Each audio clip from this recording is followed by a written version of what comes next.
Je vais vous lire une liste continue de parlementaires qui ont voté malheureusement contre le non. Pour le traité de la honte.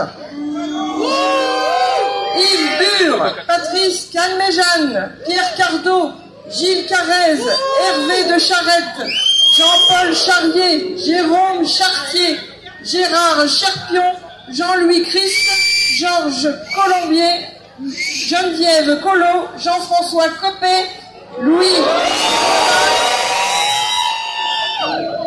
René Couano, Édouard Courcial, Jean-Yves Cousin. Bravo à vous et merci d'être venus. Frexit.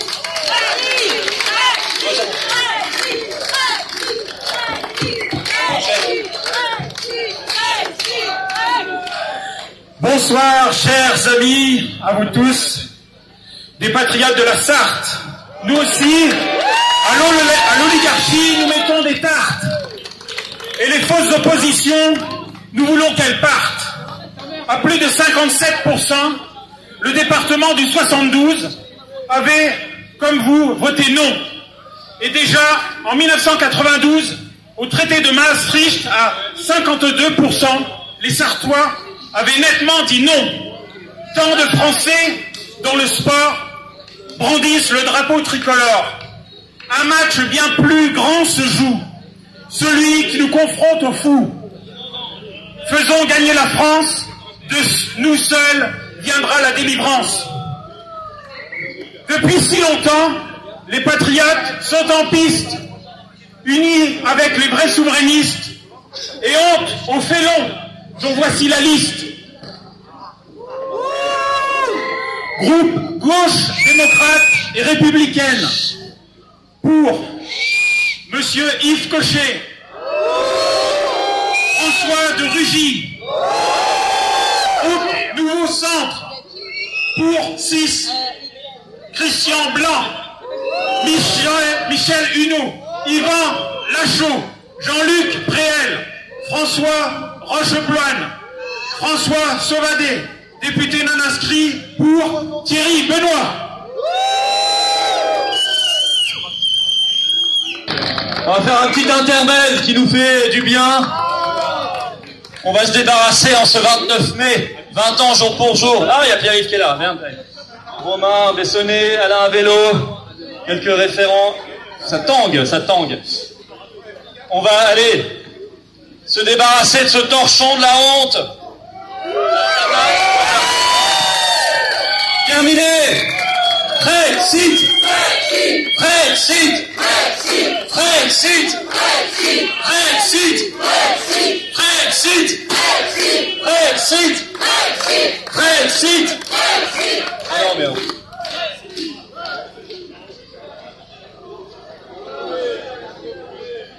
non, c'est pas grave. Allez. On continue alors. Oui. Oui, bonjour à tous. La trahison a été consommée en 2008. Et, pardon, excusez-moi, je suis la référente du Lot et référente nationale à l'agriculture. Anne-Marie Coustou. Voilà, alors, nos paysans, donc on a trahi déjà en 2008 la volonté du peuple, et depuis ça n'a pas arrêté, on n'arrête pas de les trahir, on n'arrête pas, l'Union Européenne ordonne, et nos députés s'agenouillent, le gouvernement s'agenouille avec grand plaisir, et nos députés encore plus. Et du coup, on est en train de les enterrer les uns après les autres. Quand allons-nous, quand les Français vont-ils enfin réagir pour défendre leur souveraineté alimentaire? Eh bien, il est urgent, parce que dans tous les pays d'Europe, déjà, on est en train de les tuer pareil, mais en France plus particulièrement. Et là, on est en train d'arracher des oliviers centenaires en Espagne pour mettre des panneaux photovoltaïques. Et ils ont même ressorti une loi d'expropriation pour exproprier les paysans réfractaires qui refusent de céder leurs terres.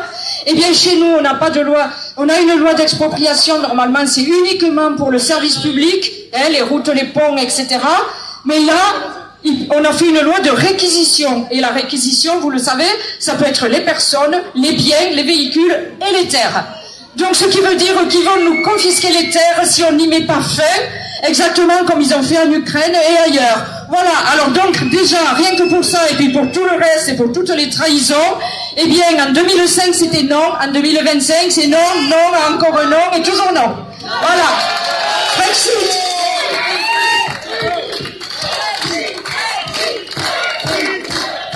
Brexit. Alors, je vais vous lire des noms de députés qui ont participé à cette trahison de 2008 du traité de Lisbonne. Alors, Dominique Tian, Jean Tibéry, Alfred Tracy Payog, Georges Tron, Jean Huberschlag, Yves Vandeval, François Vanson, Mesdames Isabelle Vasseur, Catherine Vautrin, Patrice Bercher, Philippe Vittel, Gérard Voisin, Michel Voisin, Jean-Luc Warsmann, André Wojciechowski et Gaël Yano. Voilà. Un petit échantillon de traîtres. Merci Anne-Marie Compablet, très fort. On enchaîne avec Patrick Arlati de Haute-Savoie. Bonjour à tous. Il y a encore un combat qu'ils n'ont pas gagné. Ils l'attaquent, mais pour l'instant ils n'ont pas gagné. C'est l'attaque pour l'énergie des barrages et des centrales hydrauliques. Il faut savoir que les barrages et les centrales hydroélectriques ne sont pas entretenus. C'est interdit par l'Union européenne. Et un barrage, ça bouge. Un barrage, c'est attaqué par la nature elle-même, par l'eau. Ça pèse des millions et des millions de tonnes. Et le fait de ne pas les entretenir, ben, on met en cause dans le futur soit des effondrements de ces barrages qui vont attaquer la nature, les hommes, l'humain. Et là, ils n'en ont rien à foutre. Donc ce combat, ils n'ont pas encore gagné. Il faut absolument être solidaire de tous les combats pour maintenir les barrages du côté national. Un domaine aussi qui est attaqué, c'est l'agriculture de montagne. Il faut savoir qu'il y a 20 ans en arrière, il y avait encore plus de 6000 exploitations en Haute-Savoie et en Savoie. Et aujourd'hui, il n'y a plus que 2500 exploitations. Donc, je vous remercie. Alors, il faut que je lise la liste. Alors, monsieur Louis Guédon, Françoise Guédon, Jean-Jacques Guillet, Gérard Hamel, Michel Allard, Michel Henrich, Laurent Hénard, Michel Herbillon, Antoine Herth, Philippe Houillon, Guénaël Huette, Sébastien Huyghe, Madame Jacqueline Hirle, Denis Jacquat, Paul Jeannotto et Yves Gigot. Merci à Patrick Arlati, qu'on va me le dire. Au souvenir de la victoire massive du non se mêle bien entendu la trahison de nos élites au pouvoir qui ont réinjecté la totalité des dispositions du traité constitutionnel européen qui avait été refusé par la voie du référendum dans le traité de Lisbonne et qui l'ont fait ratifier par la voie parlementaire. Je voudrais prendre ma part dans l'énumération des noms des parlementaires traîtres à la nation qui ont pris le parti par leur vote de la négation de l'expression démocratique de l'intérêt général. Que ceux-ci soient entachés de déshonneur et d'opprobre. Georges Fenech, Jean-Michel Ferrand, Alain Ferry, Daniel Fidelin, André Flageolet, Jean-Claude Flory, Nicolas Forissier, Marie-Louise Faure, Jean-Michel Fourjoux, Marc Francina, Arlette Franco, Pierre Frogier, Yves Fromion, Cécile Galaise, Jean-Paul Garot, dont je souligne qu'il est actuellement eurodéputé Rassemblement National, et enfin Daniel Garrigue.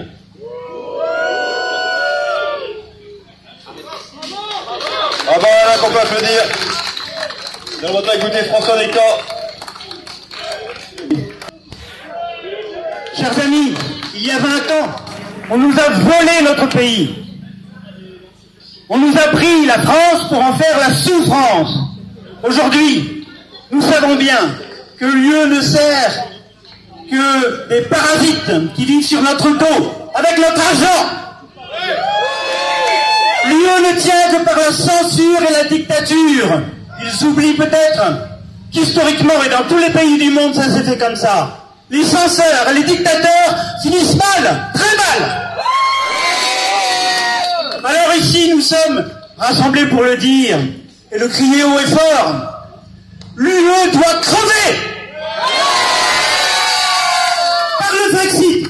Brexit, Brexit, Brexit. N'oubliez jamais que nous sommes les résistants, nous sommes les non-alignés et on les aura, ces eurofascistes. Voici la liste de la honte et je vous invite à les ciseler. Jérôme Bignon, Jean-Marie Pinotruy, Claude Biraud, Étienne Blanc, Émile Blessig, Roland Blum, Claude Baudin, Philippe Poenec, Marcel Bonneau, Chantal Bouranger, Michel Bouvard, Françoise Branger, Xavier Breton, Philippe Briand, Chantal Brunel et Michel Brouillard. Merci à vous tous.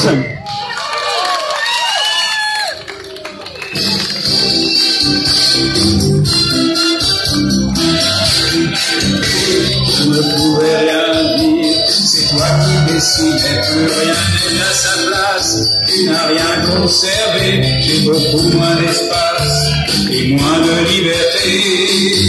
Je suis là, donc est-ce que tu t'en vas? Je suis là, depuis que tu es là, je suis là, ici plus rien ne va, je suis là, c'est dur d'être avec toi, je suis là, quand est-ce que tu t'en vas? Je suis là, va t'amuser chez toi, je suis là, quand est-ce que tu t'en vas? Je peux rien, c'est comme ça, j'étais bien mieux sans toi. Animer avantageusement les manifestations pour notre libération. Elles ont les menottes, l'habit de prisonnier. C'est comme ça qu'on l'aime, Ursula. Ursula, en tôle. Ursula, en tôle. En tôle. En tôle. En tôle. En tôle. Bravo à nous, Ursulette.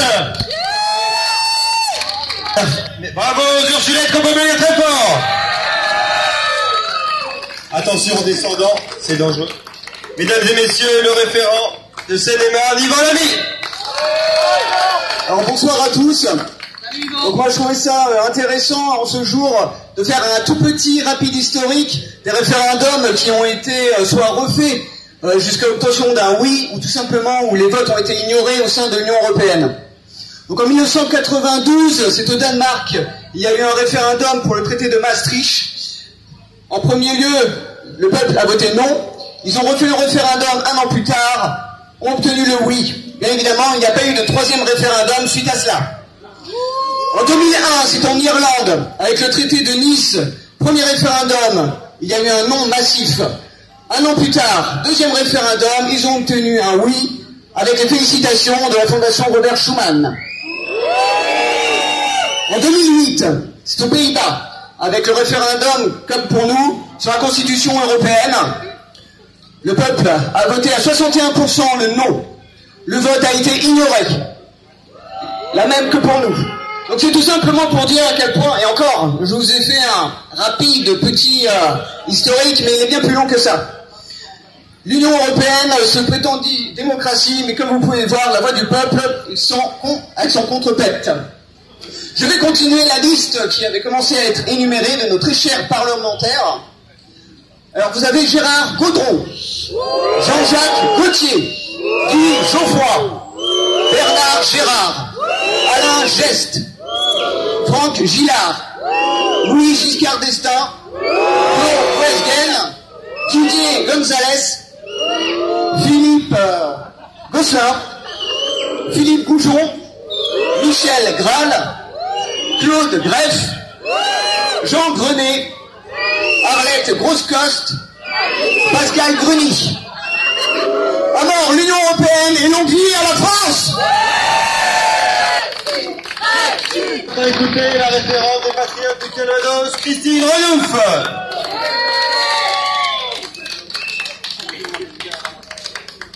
Bonjour à tous, je vais commencer par la liste de nos traîtres, enfin une partie. Donc Pierre Bourguignon,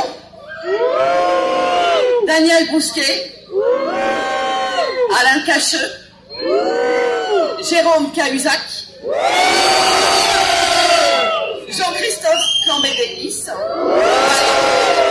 Christophe Carèche, Martine Carillon-Couvreur, Guy Chambefort, Jean-Paul Châteauguay, pas celui-là, Marie-François Clergeau, Pierre Cohen, Catherine Coutel, Pascal Crozon, Frédéric Villiers, Claude Darciot, Michel Debay. Alors oui, nous avons été trahis en 2005. Mais c'était sans compter sur les patriotes présidés par Florian Philippot. Nous avons été traités de complotistes, on nous a pris pour des dingues, peu importe. Nous sommes tenaces et aujourd'hui, nous sommes encore là pour la vérité, pour dire la vérité. Cette vérité qui ne peut plus se taire. Nous sommes là et nous offrons à notre pays notre résistance, notre temps et notre énergie pour lui, pour vous et surtout pour nos enfants. Il faut sortir de l'UE et le plus tôt sera le mieux. Alors continuons ce combat, ensemble, et rejoignez-nous si vous ne l'avez pas encore fait. L'avenir nous appartient. Si nous décidons, et surtout si nous le voulons, parler c'est bien, agir c'est mieux.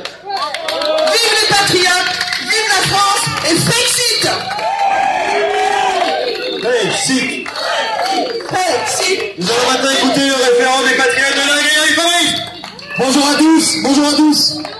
Bon bah 20 ans après avoir voté massivement non contre ce projet de constitution européenne, on sait un petit peu maintenant ce que c'est l'UE.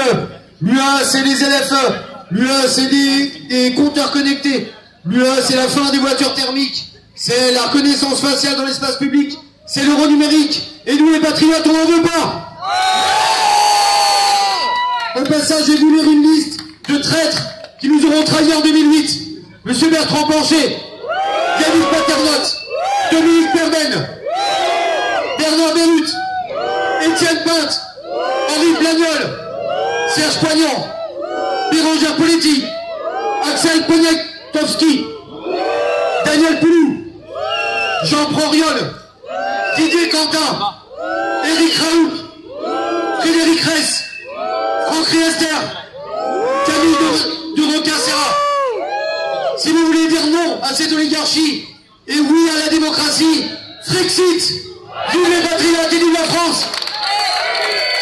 Thomas. Et après vous avoir parlé de vous avoir nommé ces quelques traîtres, je vais vous parler du général en chef des traîtres, Nicolas Sarkozy. Il avait dit « L'Europe doit se construire par la démocratie et dans la transparence ». Eh bien la démocratie, on la voit tous les jours dans l'Union européenne. Et la transparence, chez Ursula, on la cherche encore. Il avait dit « La paix, c'est notre plus belle réussite ». Ah ben il avait vu juste, Nicolas. Un autre traître, Manuel Valls. Ah oui. 6 mois avant l'élection, avant le référendum, Manuel Valls défendait le non avec vigueur, avec force, avec conviction. Mais il s'est fait virer de la direction du Parti Socialiste. Et alors, il a changé de camp et il a défendu avec la même force, la même vigueur, la même conviction le oui. Et il a dit une phrase qui restait célèbre, « J'étais partisan du non, Mais face à la montée du non, je vote oui. Alors remarquez que cette phrase, elle lui a valu d'être nominée au prix de l'humour 2005. Ah, un autre cas intéressant. Le FN, à l'époque, c'était le Front National. Et que disait le Front National à l'époque? Vous savez qu'il défendait le non. Et il disait, l'Europe, ce n'est pas la prospérité, c'est pas le plein emploi, c'est pas le progrès social, c'est le chômage, c'est la précarité, c'est les délocalisations, c'est la casse des entreprises françaises. C'était vrai, c'était juste, et ça l'est encore plus maintenant. Mais maintenant, que dit Bardella au nom du RN? Il dit, nous ne sommes pas pour le Frexit, ni public, ni caché. Ah! Et là, je reprends pour terminer une dernière phrase de Sarkozy, qui disait, sans le référendum, jamais nous n'aurions eu en France un débat si complet, si direct et si franc à propos de l'Europe. Mais c'est vrai, et c'est à cause de ça que les Français ont vu juste et qu'ils ont décidé de dire non. Voilà, et maintenant on a la politique de l'édredon, c'est-à-dire qu'on ne fait plus de référendum, on ne vous demande plus votre avis, et puis comme ça on est tranquille. Merci de votre attention. Bonjour à tous, vous allez bien? Alors, on est en bonne compagnie ici, pas très loin du Sénat. Je vais continuer avec la liste des traîtres.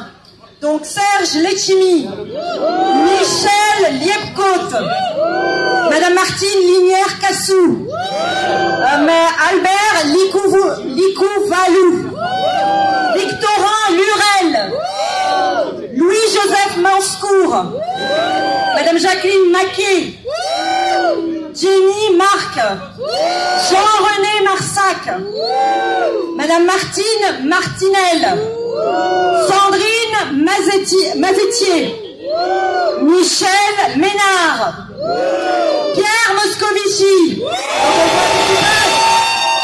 le président de la Cour des comptes, c'est merveilleux quand même, qui nous a caché un dernier rapport qui risquait de changer le vote des Français. C'est quand même merveilleux la démocratie. Pierre-Alain Muet, Philippe Noche et Henri Nérou. Et la liste est longue. Souvenons-nous de ces prénoms, de ces noms. Et dehors, ils sont payés par nos impôts, par notre argent. Donc, on a eu Monsieur Flamby. Qu'est-ce qu'il a dit, Monsieur Flamby? Monsieur Hollande. Il a dit, notre ennemi, c'est la finance. Eh bien, la finance, ça tombe bien, c'est celle qui achète tout. Qui achète les terres agricoles les plus fertiles partout chez nous, qui provoque des morts chez nos agriculteurs, qui n'arrivent plus à joindre les deux bouts, et ailleurs. Madame Maya Sandu, la présidente de la Moldavie, qu'est-ce qu'elle a fait? Elle a vendu 2/3 des terres noires de la Moldavie, qui sont les plus fertiles d'Europe. Elle les a vendues par des sociétés écrans à BlackRock et compagnie.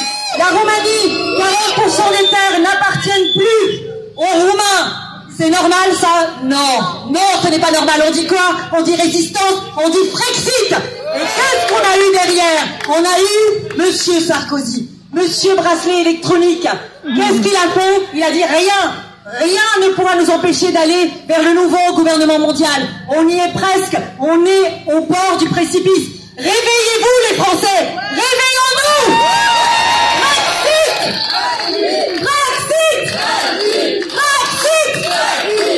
Merci à Ouba Wamé, qu'on peut applaudir très fort.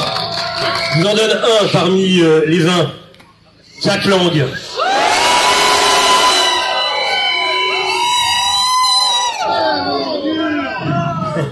Jean-Louis Diard, Éric Jalton, Armand Young, Marietta Caramanli, François Lamy, Le Bouillonnec, Marie-Lise Le Branchu, Jean-Yves Le Déo, Michel Lefay, Jean-Michel Le Guen, Annick Leloche, Patrick Lemal, Annick Le Petit, Bruno Leroux, Bertrand Lesterlin. Je suis venu juste vous faire une salutation pour deux raisons principales. La première, c'est que oui, il faut fêter 2005, car je rappelle, pour avoir fondé le Rassemblement pour la France en 1992 sur le référendum de Maastricht, je pensais qu'en 2005, nous avions gagné ce que nous aurions déjà dû gagner en 1992. Et puis évidemment, il y a eu l'immonde forfaiture du petit président 2 ans après, qui pensait pouvoir annuler avec son élection au suffrage universel direct un référendum. Je rappelle que la souveraineté nationale appartient au peuple, qu'elle peut exercer soit par ses représentants, soit par référendum. Mais les représentants ne peuvent annuler ce qui a été fait par référendum. C'est pour cela que c'est une forfaiture et que cela fait 20 ans qu'au-delà de ceux qui ont signé Lisbonne, l'ensemble de la classe politique actuelle participe à cette forfaiture d'il y a 20 ans. Ils sont tous responsables et un jour seront tous jugés. Au-delà du fait de déplorer ce qui s'est passé, dont on voit que finalement tout ce qu'on nous avait promis, nous avons eu l'inverse. Nous avons eu non la prospérité, mais la faillite, et demain la banqueroute. Nous n'avons pas eu la paix, mais nous avons la guerre. Sur ces 2 points, nous pensions avoir définitivement terminé avec l'Allemagne belliciste. Vous voyez un peu ce qu'il en est de l'actuel chancelier, qui veut redevenir en Allemagne la première puissance militaire en Europe. Chancelier Merz. Ça, c'est pour 2005-2007. Après, je viens en tant qu'animateur de Radio Courtoisie et surtout de géopolitique profonde pour un message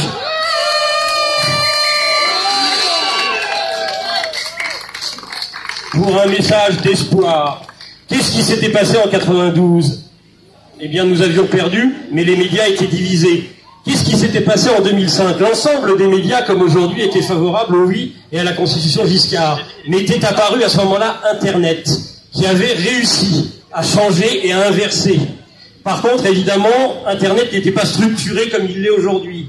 Et je pense que ce qui fera l'avenir, ce sont ces médias structurés de réinformation auxquels vous adhérez les uns les autres. Nous sommes des communautés, que ce soit GPTV ou que ce soit tous les autres, évidemment, qui réinforment. Eh bien, c'est là qu'à mon avis sera l'avenir. Vous voyez ce qui en est arrivé avec Donald Trump? Eh bien, c'est sur ces médias sociaux, alors qu'il avait été chassé de tous les médias, qu'il a réussi à l'emporter. C'est ça l'avenir. Et donc, il ne faut en aucun cas désespérer. Et oui, nous les aurons. Et oui, évidemment, chez les patriotes, je dis Frexit. L'Europe, ça suffit. L'Europe, ça suffit. L'Europe, ça suffit. L'Europe, ça suffit. L'Europe, ça suffit.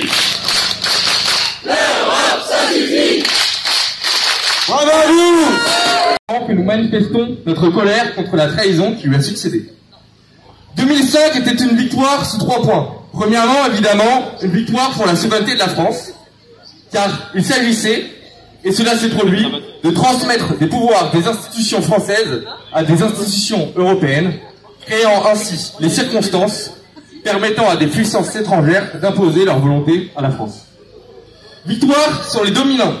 Alors que le pouvoir en place et les grands médias faisaient campagne d'une seule et même voix pour le oui, au prix d'une campagne pleine de conviction et de compatibilité, le camp du non l'a finalement emporté, particulièrement poussé par les classes populaires, avec 80% de non chez les ouvriers. Victoire enfin pour la démocratie, car il s'agissait non seulement de donner des pouvoirs à des chefs d'État étrangers, mais également d'institutionnaliser des politiques économiques et régaliennes dans des traités presque impossibles à modifier, les éloignant ainsi du pouvoir populaire. La défense de l'indépendance de la France, de la démocratie, des travailleurs, voilà qui aurait dû mettre tout le monde d'accord. Ce qui n'a pas empêché les notables, 3 ans plus tard à Versailles, de balayer la volonté populaire d'un trait de plume, dévoilant l'indifférence qu'ils éprouvaient pour cette dernière. 20 ans après, nous sommes ici pour déclarer que c'est toujours non, et pour demander explicitement de dénoncer le traité de Lisbonne, aussi nommé TUE et TFUE, qui ne sont rien d'autre que les traités qui régissent notre appartenance à l'Union européenne. Et par cette demande, nous démontrons que nous sommes le parti qui, sans détour, réclame de rendre à la nation la souveraineté nationale et au peuple la souveraineté populaire. Bravo Alexandre Achard, on peut applaudir très fort. Chers camarades, nous nous remémorons aujourd'hui l'enterrement de notre démocratie. Ainsi, le peuple français a exprimé son refus clair de la nouvelle Constitution européenne il y a 20 ans. Ainsi, 2 ans plus tard, a-t-il été trahi par ceux qui l'avaient élu. Désormais, pour notre classe politique, nous ne sommes plus que des enfants capricieux et des Gaulois réfractaires dont la vie ne compte pas. Ne soyez pas étonnés maintenant par l'amoncellement de lois iniques, voire inhumaines. Notre avis ne compte pas. Nous sommes depuis lors devenus spectateurs de notre déclin. Voici la liste des traîtres. Madame Maryse Joissin-Massini. Monsieur Marc Joulot. Christian Kerr. Jacques Kosowski. Madame Fabienne Lebret-Ménager. Monsieur Marc Raffineur. Madame Marguerite Lamour. Monsieur Jean-François Lamour. Madame Laure de la Rodier. Monsieur Pierre Lasborg. Monsieur Thierry Lazaro. Monsieur Marc Le Fur. Monsieur Pierre Lelouch. Monsieur Dominique Lemener. Monsieur Jacques Lenay. Monsieur Jean-Claude Lenoir. Merci. Le peuple français uni dans le non et pour le oui à la France. Comme le disait André Malraux, l'homme libre dit non quand l'esclave dit oui. Je suis scandalisé par le vol démocratique qu'il y a eu lieu en 2005 lorsque l'on a dit non au traité de Maastricht et que 2 ans plus tard à peine on nous le vole. Le peuple est souverain. C'est absolument scandaleux. C'est illégal. C'est une forfaiture. Qu'est-ce qu'on a perdu selon vous avec l'Union européenne? La paix, la prospérité, la liberté d'expression. Il n'y a qu'à voir ce qui se passe en Roumanie en ce moment. Le vol pur et simple des élections présidentielles. Les chaînes de télé, les médias qui sont bridés ou qui sont carrément exclus.